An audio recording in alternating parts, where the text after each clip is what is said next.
The grandiose narcissist tends to exhibit that sense of superiority, that sense of entitlement, believing that others are beneath them.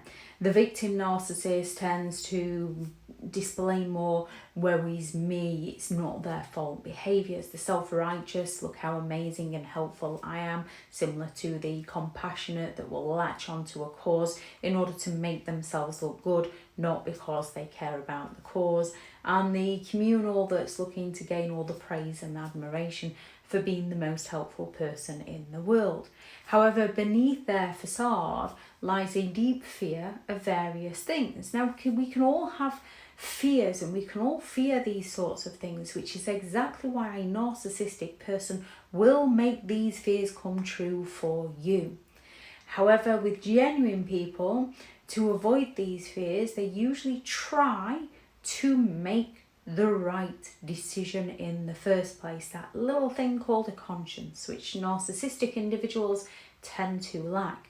With a narcissist, they will act and then they will cover it up later, usually by scapegoating somebody else, by manipulating somebody else so that they can get away with their behaviour.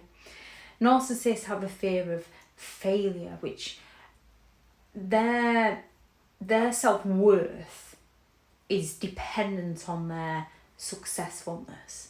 So failure threatens their grandiose self-image and exposes their vulnerabilities, which they do not want to be exposed on. We all fail in life. It's about learning to do better.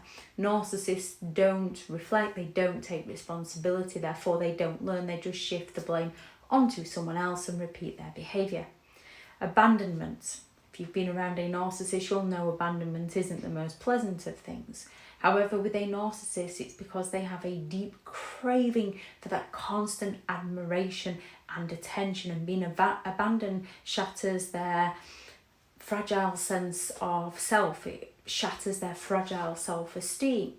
Now, being abandoned isn't nice. However, genuine people often question what's wrong with them, what did they do wrong, and work on self-improvement. Remember, you're never rejected, you're always redirected, as painful as it can be.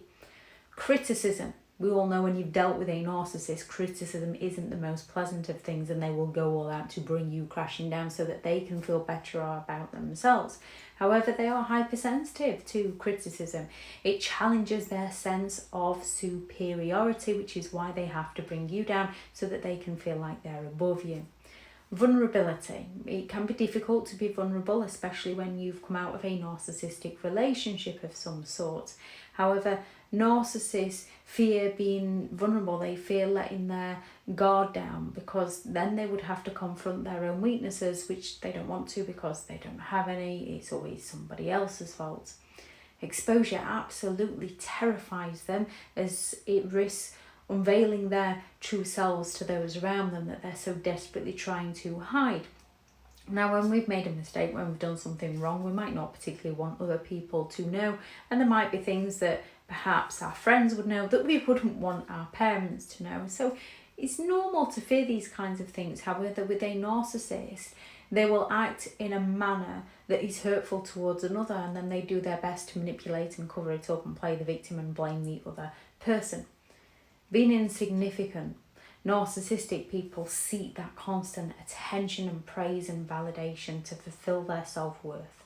Now, we can all need that sort of validation now and again, check in with someone, make sure we're making the right decision.